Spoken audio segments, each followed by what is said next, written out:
Shalom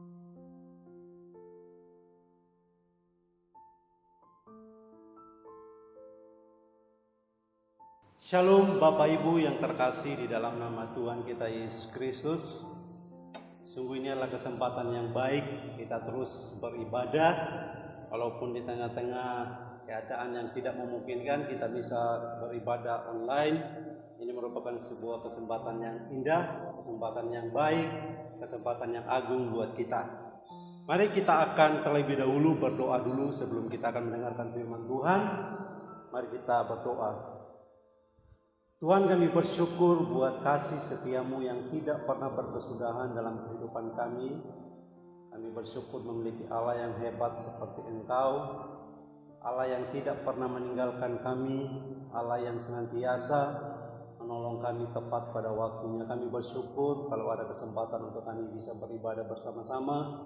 Sebentar kami akan mendengarkan firman-Mu. Biarlah firman-Mu ini Tuhan yang akan membawa hidup kami untuk semakin bertumbuh dewasa di dalam Engkau.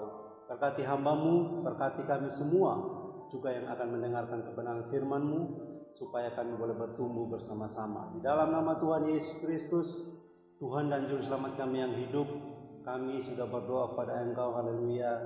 Amin. Ya, Bapak Ibu yang terkasih di dalam nama Tuhan kita Yesus Kristus, pada minggu ini kita akan belajar firman Tuhan yang terambil di dalam Injil Yohanes pasal yang ke-10 ayat yang ke-27 sampai ayat yang ke-28. Sekali lagi di dalam Injil Yohanes pasal yang ke-10 ayat yang ke-27 sampai ayat yang ke-28. Demikian firman Tuhan. Domba-dombaku mendengarkan suaraku dan aku mengenal mereka dan mereka mengikut aku. Dan aku memberikan hidup yang kekal kepada mereka, dan mereka pasti tidak akan binasa sampai selama-lamanya, dan seorang pun tidak akan merebut mereka dari tanganku. Firman Tuhan ini saya beri judul hidup dalam tuntunan Allah.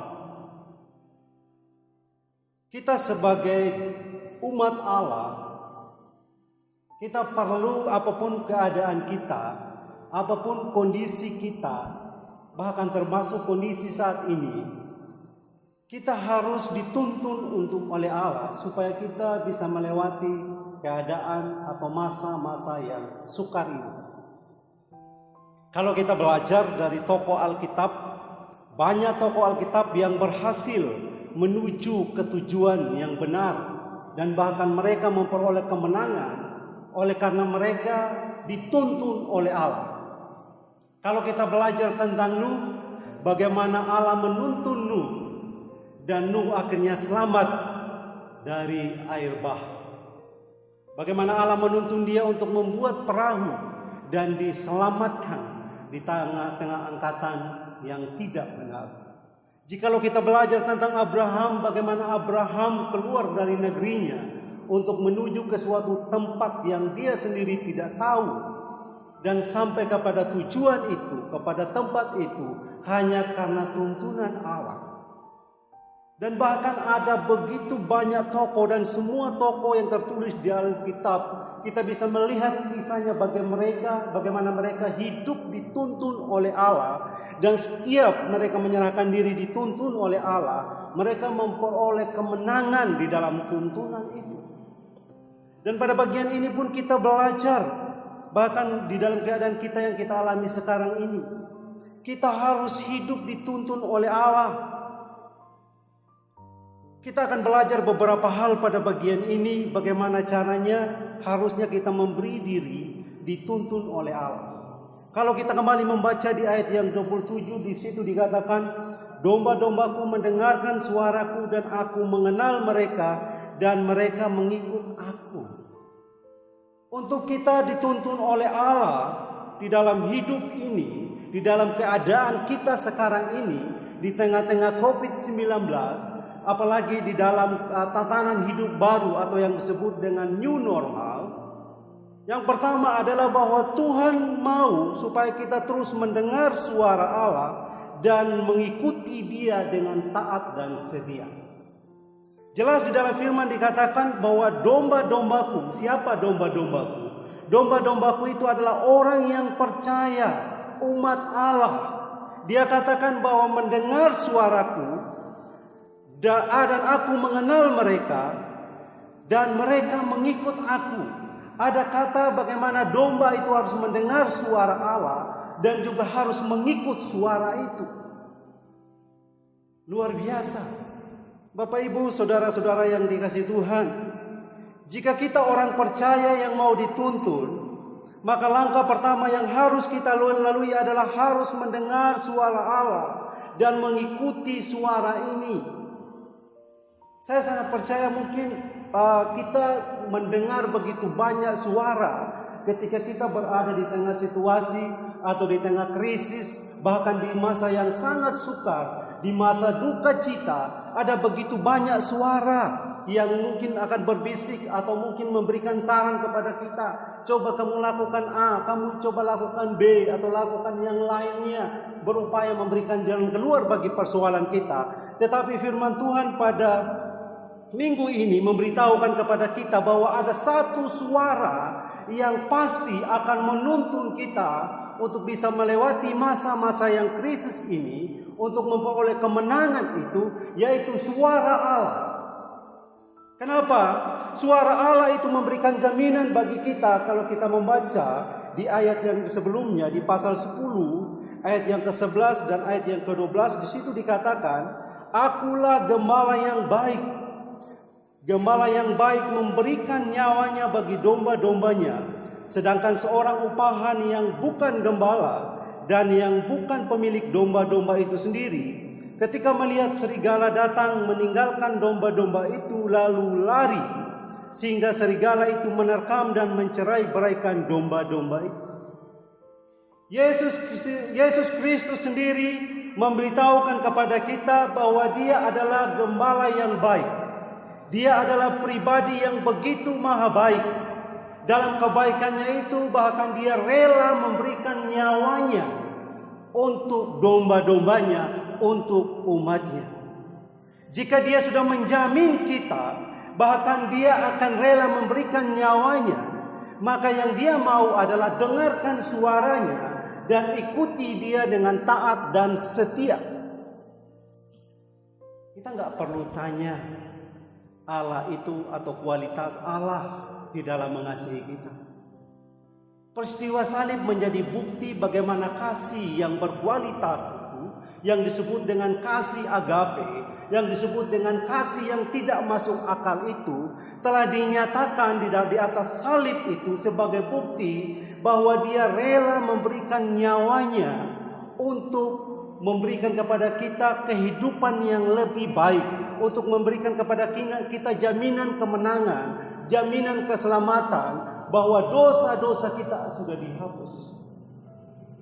Dan Dia katakan bahwa Dia bukan gembala upahan, sehingga kalau Dia kekurangan gaji, Dia kemudian mogok untuk menuntun kita, Dia mogok untuk bekerja bagi kita. Tetapi Dia adalah seorang gembala yang baik, yang rela memberikan nyawanya untuk domba-dombanya. Oleh karena itu Bapak Ibu, yang menjadi pertanyaannya bagi kita adalah, jika Dia adalah gembala yang baik, yang akan menuntun kita kepada arah yang benar, yang akan menuntun kita kepada kemenangan, yang akan menuntun kita keluar dari masa sukar ini, pertanyaannya, kalau kita adalah orang percaya, berapa banyak waktu yang kita berikan untuk membaca firman Tuhan?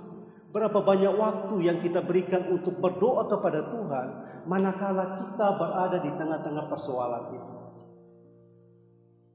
Apakah ketika kita menghadapi masa krisis kita sudah kemudian duduk membaca firman-Nya, kemudian kita berdoa dan memohon kepada Tuhan, ya Tuhan, berikan kepada saya jalan keluar atas persoalan ini? Atau kita kemudian lari ke tempat yang lain? Dan masih banyak orang Kristen yang mengaku dirinya Kristen, orang percaya, yang suka lari ke dukun. Ada banyak orang Kristen yang mengaku percaya tetapi masih lari ke penyembahan-penyembahan yang lain dalam rangka mencari solusi atas persoalan. Tetapi firman Tuhan mengingatkan kita pada hari ini bahwa siapapun kita yang menyebut dirinya orang Kristen, Kita harus mendengar suaranya saja dan mengikuti dia, dan pasti ada kemenangan dan pasti ada solusi dari setiap persoalan-persoalan yang kita hadapi. Bapak Ibu, saudara-saudara yang dikasihi Tuhan, firman Allah atau suara Allah begitu kokoh, begitu kuat, yang memberikan kepada kita kemampuan untuk bertahan di masa sesulit apapun. Saya membaca firman Tuhan di dalam Matius pasal 7 ayat yang ke-24 sampai ayat yang ke-27. Sekali lagi Injil Matius pasal 7 ayat yang ke-24 sampai ayat yang ke-27. Demikian firman Tuhan. Setiap orang yang mendengar perkataanku ini dan melakukannya, ia sama dengan orang yang bijaksana yang mendirikan rumahnya di atas batu. Kemudian turunlah hujan dan datanglah banjir, lalu angin melanda rumah itu. Tetapi rumah itu tidak rubuh sebab didirikan di atas batu. Tetapi setiap orang yang mendengar perkataanku ini dan tidak melakukannya, ia sama dengan orang yang bodoh yang mendirikan rumahnya di atas pasir. Kemudian turunlah hujan dan datanglah banjir, lalu angin melanda rumah itu sehingga rubuhlah rumah itu dan hebatlah kerusakannya. Kita melihat pada bagian ini ada kata banjir dan badai. Ini merupakan sebuah gambaran kondisi yang amat sulit, yang amat sukar. Dan kita melihat perumpamaan ini bahwa mereka yang bertahan atas badai dan banjir itu, mereka yang mampu bertahan atas semua kesulitan yang begitu besar itu adalah mereka yang mendengar firman dan yang melakukan firman itu. Artinya adalah jikalau Tuhan katakan, jikalau kita mau dituntun oleh Tuhan, marilah kita menjadi orang percaya yang senantiasa mendengar suaranya, membaca firman Allah dan mengikuti firman Allah itu. Sehingga kita mampu bertahan di tengah-tengah keadaan yang sulit apapun. Sehingga kita mampu bertahan dan bahkan kita bisa melewati masa yang sesukar apapun oleh karena kita berpegang teguh dan mengikuti kebenaran firman itu sendiri. Bapak Ibu saudara-saudara yang dikasihi Tuhan, Mazmur 119 ayat 105 juga dikatakan, firman-Mu itu pelita bagi kakiku dan terang bagi jalanku. Dunia ini sebenarnya terus berada dalam kegelapan. Dunia ini semakin hari, kata firman Tuhan, bahwa hari-hari ini adalah semakin jahat. Artinya bahwa dunia ini penuh dengan kejahatan. Dan Tuhan mau supaya kita menjadikan firman itu sebagai pelita bagi kita, supaya kita mampu melewati masa-masa yang gelap. Bapak Ibu saudara-saudara dikasihi Tuhan, ingatlah supaya kita dituntun dan dipimpin oleh Allah. Yang pertama adalah kita harus mendengarkan suaranya dan kita mengikuti dia dengan taat dan setia. Dan saya percaya, orang percaya yang hidupnya demikian, dia adalah orang percaya yang kokoh, dia adalah orang percaya yang mampu bertahan, dia adalah orang percaya yang mampu melewati masa sukar tanpa mengeluh. Dia akan menjadi orang percaya yang berkemenangan.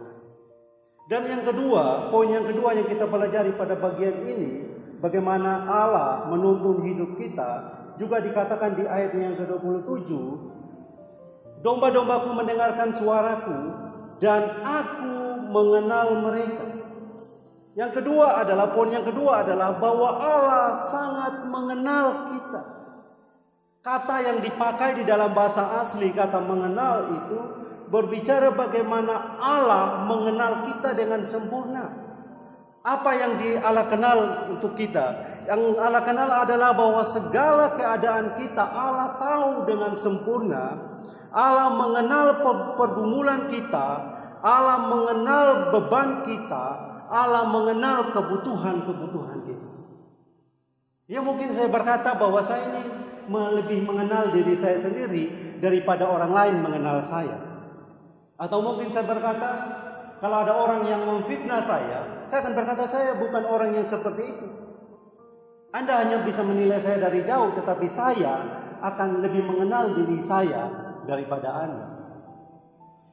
Tetapi yang saya mau katakan kebenarannya adalah bahwa Allah jauh lebih mengenal Anda daripada Anda mengenal diri Anda sendiri. Oleh karena itu, jikalau supaya hidup kita dituntun oleh Allah, supaya hidup kita dibimbing, dipimpin oleh Allah,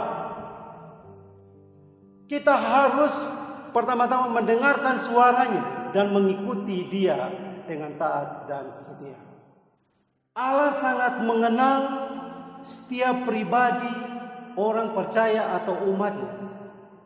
Oleh karena itu, Bapak Ibu, saudara-saudara yang dikasihi Tuhan, saya membaca firman Tuhan di dalam Matius 10 ayat yang ke-29 sampai ayat 31. Firman Tuhan katakan, "Bukankah burung pipit dijual 2 ekor seduit?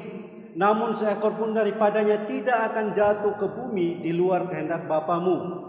Dan kamu, rambut kepalamu pun terhitung semuanya. Sebab itu janganlah kamu takut, karena kamu lebih berharga daripada banyak burung pipit." Artinya adalah bahwa Allah sangat tahu bahkan hal-hal yang tersembunyi di dalam hidup kita. Allah tahu. Allah tahu hati kita. Allah tahu pikiran kita. Apapun yang ada dalam kita, mungkin kita berkata, oh, nggak ada orang lain yang tahu tentang saya. Tetapi Allah tahu benar hidup kita, keadaan kita, kebutuhan kita, bahkan pergumulan kita. Allah tahu dengan benar. Bapak Ibu saudara-saudara yang dikasihi Tuhan, jika Dia benar-benar mengenal kita, yang Allah mau adalah beri hidup kita dituntun oleh Allah. Karena hanya Dia yang tahu benar apa yang kita butuhkan. Kalau begitu, apalagi yang Allah tahu, yang Allah kenal tentang kita. Yang Allah tahu dan kenal tentang kita adalah bahwa Tuhan tahu apakah kita hidup benar atau tidak. Tuhan tahu semuanya, tidak ada yang tersembunyi baginya. Mungkin kita di gereja bisa naikkan pujian, nyanyi, baca firman, tetapi di tempat lain kita berbuat yang lain. Tuhan tahu benar dan Tuhan kenal sekali. Karena kata yang dipakai di dalam pada pujian ini adalah kata ginosko, yang artinya bahwa Tuhan dengan sempurna mengenal domba-dombanya dengan baik dan benar. Oleh karena itu, Bapak Ibu saudara-saudara yang dikasihi Tuhan, jikalau hidup kita mau dituntun, kita mendengar suaranya, mengikuti Dia, dan Allah mengenal kita dengan baik dan benar. Oleh karena itu, maka kita harus hidup benar di dalam Tuhan. Kita harus hidup benar. Jangan sampai kita melakukan kesalahan, jangan sampai kita melakukan dosa. Karena Allah tahu, kalau kita melihat di dalam Alkitab bagaimana tokoh-tokoh yang Allah tahu, yang Allah kenal benar, bahwa semua orang yang ada di dalam Alkitab Allah tahu betul apa yang tentang kehidupan mereka. Bagaimana Ayub dikenal Allah sangat baik ketika Ayub dicoba oleh iblis, dan Allah tahu bahwa Ayub ini adalah orang yang benar.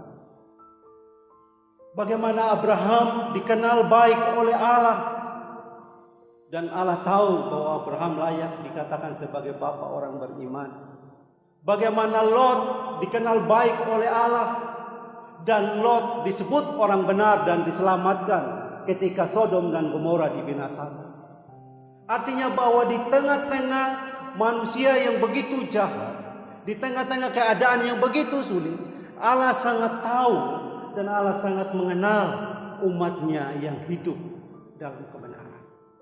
Firman Tuhan saya akan membacakan di dalam 3 Yohanes pasal yang pertama ayat yang keempat. Demikian firman Tuhan. Surat 3 Yohanes pasal pertama ayat yang keempat. "Bagiku tidak ada sukacita yang lebih besar daripada mendengar bahwa anak-anakku hidup dalam kebenaran." Rasul Yohanes mengatakan sedemikian, dan saya sangat percaya bahwa Allah pun sangat bersukacita, akan sangat berbahagia manakala umatnya atau anak-anaknya Dia tahu betul dan Dia kenal betul mereka hidup di dalam kebenaran. Kita menghadapi masa yang sukar, kita sedang menghadapi masa yang sulit, tetapi Tuhan mau supaya kita hidup di dalam kebenaran. Bapak Ibu saudara-saudara dikasihi Tuhan, itu poin yang kedua. Jikalau hidup kita mau dituntun oleh Allah, tadi saya sudah katakan bahwa setiap orang yang hidupnya dituntun oleh Allah, dia memperoleh kemenangan demi kemenangan. Dia memperoleh keselamatan yang datang daripada Allah. Jikalau hidup kita mau dituntun oleh Allah, yang pertama dengarkan suaranya dan ikuti dia dengan taat dan setia. Karena dia adalah gembala yang baik buat kita, umatnya. Yang kedua adalah bahwa Allah tahu dan mengenal kita dengan sangat baik. Oleh karena itu serahkan hidup kita. Dia kenal betul kebutuhan-kebutuhan kita, kenal betul keadaan kita, beban kita, pergumulan kita. Dan yang kedua adalah bahwa dia tahu apakah kita hidup benar sesuai dengan firman-Nya atau tidak. Dan Tuhan mau kita hidup benar seperti yang terjadi, yang sudah dilakukan atau yang sudah dicontohkan oleh tokoh-tokoh di dalam Alkitab. Bapak Ibu saudara-saudara yang dikasihi Tuhan, dan yang ketiga, orang yang hidupnya dipimpin oleh Allah. Yang ketiga, di ayat yang ke-28 firman Tuhan katakan, saya akan membacakan untuk kita semua. Ayat yang ke-28, dan aku memberikan hidup yang kekal kepada mereka, dan mereka pasti tidak akan binasa sampai selama-lamanya, dan seorang pun tidak akan merebut mereka dari tangan. Yang ketiga adalah orang percaya yang hidupnya dipimpin atau dituntun oleh Allah. Yang pertama, dia harus mendengar dan mengikuti Allah dengan taat dan setia. Yang kedua adalah dia dikenal sangat baik oleh Allah, keadaannya dan hidupnya apakah benar atau tidak. Yang ketiga, bahwa Allah memberikan jaminan hidup yang kekal. Saya membaca di dalam Mazmur pasal 23 ayat yang pertama sampai ayat yang ketiga, firman Tuhan katakan. Mazmur 23 ayat yang pertama sampai ayat yang ketiga. Mazmur Daud. Tuhan adalah gembalaku, takkan kekurangan aku. Ia membaringkan aku di padang yang berumput hijau. Ia membimbing aku ke air yang tenang. Ia menyegarkan jiwaku. Ia menuntun aku di jalan yang benar oleh karena namanya. Kebajikan dan kemurahan belaka akan mengikuti aku seumur hidupku, dan aku akan diam dalam rumah Tuhan sepanjang masa. Itulah Allah. Allah memberikan jaminan bahwa setiap orang yang dituntun, dia adalah gembala yang baik. Dia memberikan jaminan bahwa tidak akan kekurangan apapun. Dia juga memberikan jaminan bahwa dia akan membaringkan kita di padang rumput yang hijau. Dia akan membimbing kita ke air yang tenang. Dan pada bagian ini dia katakan bahwa aku memberikan hidup yang kekal kepada mereka. Apa itu hidup yang kekal? Hidup yang kekal adalah hidup yang abadi. Bapak Ibu saudara-saudara yang dikasihi Tuhan, orang untuk hidup saja, kalau sudah sakit, dia berjuang mati-matian. Bahkan dia bisa menghabiskan uang yang begitu banyak untuk masuk rumah sakit, untuk berobat sampai ke luar negeri, supaya dia sembuh dan bisa hidup. Itu hanya hidup sementara yang ada di dunia ini. Tetapi Tuhan memberikan kepada kita jaminan hidup kekal atau hidup selama-lamanya bersama Bapa di sorga. Bagi orang yang mendengar suaranya dan mengikuti dia dengan taat dan setia.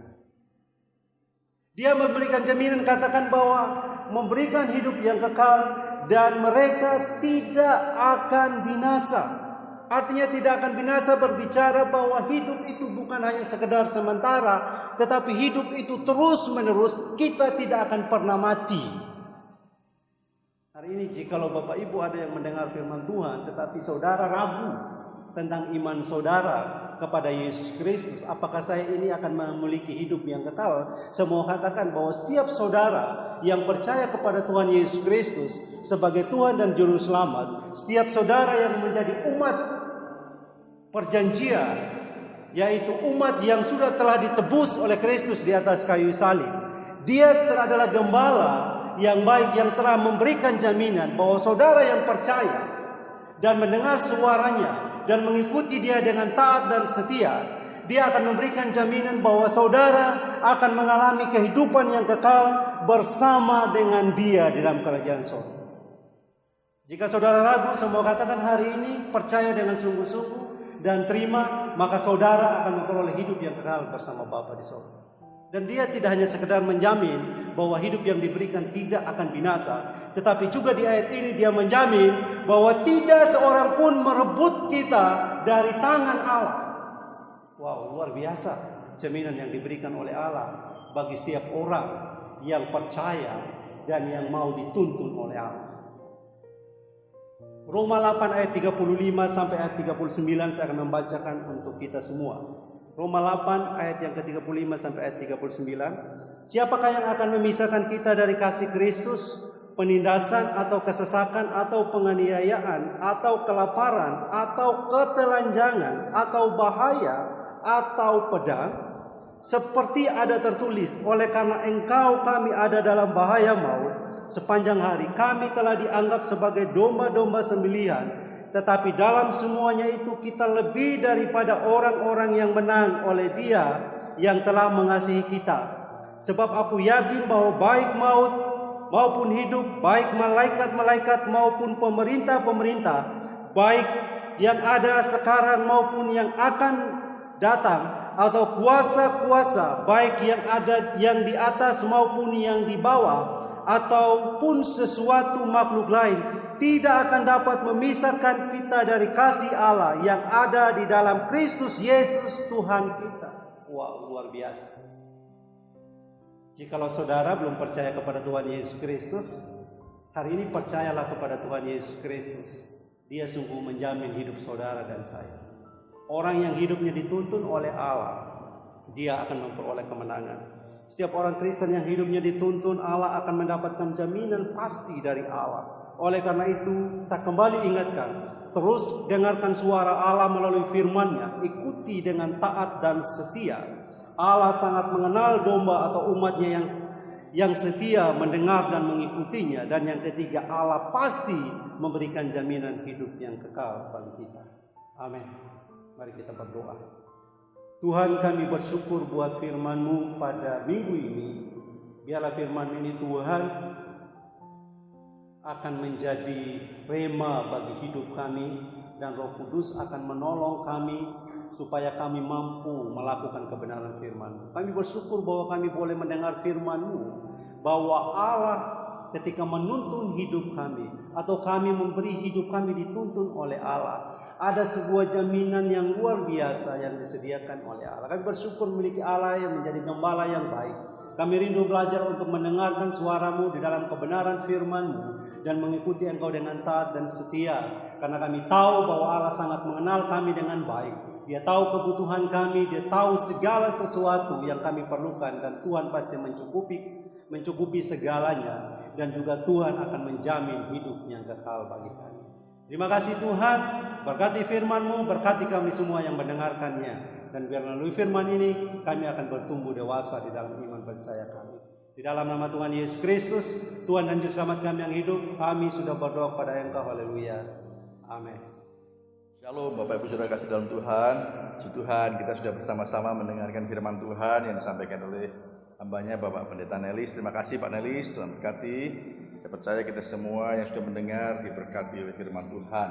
Saya ingin menyampaikan beberapa pengumuman yang sangat penting yang perlu diperhatikan, walaupun sebenarnya sudah ada di dalam warta gereja ya. Nanti Bapak Ibu juga baca di warta gereja itu. Jadi yang pertama, kita akan memulai ibadah di gereja yaitu pada tanggal 5 Juli. Ya, 5 Juli jam 6 pagi dan jam 5 sore. Tapi kali ini ibadahnya hanya setengah jam saja. Ya, jadi jam 6 sampai jam 6.30. Kemudian sore jam 17 sampai jam 17.30. Nah, kemudian Bapak Ibu Saudara yang kasih dalam Tuhan, saya berharap Bapak Ibu Saudara akan menerima dengan senang hati kalau terpaksa harus dibagi. Mungkin sore, ya sebagian sore dan sebagian pagi. Ya, Saudara, saya berharap Saudara akan menerima dengan senang hati. Karena kursi gereja kita setelah ditata dengan tatanan yang baru ini ternyata hanya bisa menampung sekitar 90 orang saja, sehingga harus dibagi menjadi 2 ya, dan diharapkan bisa sama jumlahnya. Nah, kemudian yang ingin saya sampaikan sekali lagi bahwa ibadah kita hanya 30 menit saja. Jadi benar-benar saudara jangan sampai terlambat. Usahakan bisa hadir setengah jam atau 15 menit sebelumnya ya, karena harus melewati protokol kesehatan terlebih dulu. Saudara harus diukur suhu badannya, kemudian harus cuci tangan dulu yang disediakan ya, dan kemudian suhu badannya dicatat, dan kemudian harus melewati keset ya yang ada air cairan disinfektan supaya alas kaki kita tidak membawa virus, begitu diharapkan ya. Dan tentunya juga jangan lupa memakai masker dari rumah. Kemudian pastikan bahwa saudara yang akan hadir itu adalah pertama saudara berusia 13 tahun sampai 60 tahun saja. Nah ya, saudara yang berusia di bawah 13 tahun dan di atas 60 tahun, saudara bisa mengikuti ibadah secara online atau melalui video yang sudah berjalan selama ini. Jadi gereja kita ada pelayanan di gereja dan juga ada pelayanan melalui video seperti yang sudah berjalan. Jadi usia yang diperkenankan adalah yang usia 13 tahun sampai 60 tahun. Dan kemudian pastikan bahwa saudara yang hadir nanti saudara benar-benar fit, sehat. Badan saudara ya, sehat, badan saudara sehat. Dan yang kemudian saudara juga tidak memiliki penyakit bawaan. Ya, contohnya misalkan paru-paru, diabetes, ya, asma dan lain-lain yang saudara akan bisa merasakan sendiri. Dan kemudian juga pastikan bahwa saudara 14 hari sebelum hari Minggu tanggal 5 itu saudara tidak habis bepergian ke luar kota. Nah, tidak bepergian luar kota, apalagi luar kota dari daerah-daerah yang zona hitam, zona merah ya, Surabaya, Sidoarjo ya, Mas Dedi Sidoarjo. Nah, kemudian juga dari Gresik. Nah, saudara diharapkan saudara 14 hari sebelumnya itu saudara tidak bepergian. Kalau saudara merasa bepergian, habis bepergian, saudara cukup ibadah dengan online saja. Nah, kemudian pastikan juga bahwa saudara sudah sarapan. Ya, sudah sarapan terlebih dahulu. Dan jangan lupa juga minum vitamin C khususnya. Dan pastikan juga bahwa saudara yang akan hadir nanti sudah mengisi dan menandatangani checklist ya. Ini ada checklist yang akan dibagikan nanti sama Mbak Anis ya, akan dikirimkan oleh PKS ke Bapak Ibu Saudara yang khusus yang berusia 13 tahun sampai 60 tahun. Nah, sini nanti saudara bisa mengisi nama, alamat, tanggal lahir, nomor HP, kemudian nanti Bapak Ibu sudah silakan mencentang ya. Pertama, apakah Anda melakukan perjalanan keluar kota selama 14 hari sebelumnya? Ya, jadi 2 minggu sebelum tanggal 5 Juli. Kalau habis pergian, ya katakan ya, conteng ya. Tetapi kalau saudara tidak, ya conteng tidak. Kemudian kedua, apakah Anda memiliki riwayat penyakit yang ada di bawah ini? Nah, misalkan kanker, diabetes, paru-paru, asma, seperti tadi saya sebutkan. Kalau ya, centang ya. Kemudian kalau tidak, tidak. Kemudian yang ketiga, selama 14 hari sebelumnya apakah Anda mengalami gejala-gejala di bawah ini? Ya, pilek, demam, batuk, sesak nafas, sakit tenggorokan atau mual, muntah. Kalau ya, centang. Kalau saudara merasa seperti itu, saudara cukup disimpan saja ini dan saudara tidak usah datang ke gereja. Ya, dianjurkan saudara sekali lagi mengikuti ibadah online atau melalui video. Jadi ini adalah bagi mereka yang benar-benar sehat dan tidak ada penyakit bawaan, dan kemudian saudara tidak habis bepergian dari luar kota. Jadi diisi tidak semua, baru saudara bisa datang ke gereja setelah ditandatangani. Nanti saudara di sini akan diukur suhunya dan kemudian dicatat sama petugas yang akan mencatat.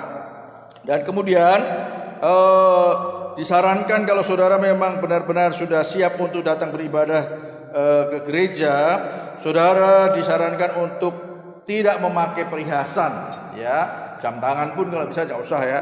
Karena kemarin kita sudah beritahu sama dokter ya, bahwa virus itu bisa melekat di logam-logam bisa sampai 20 jam.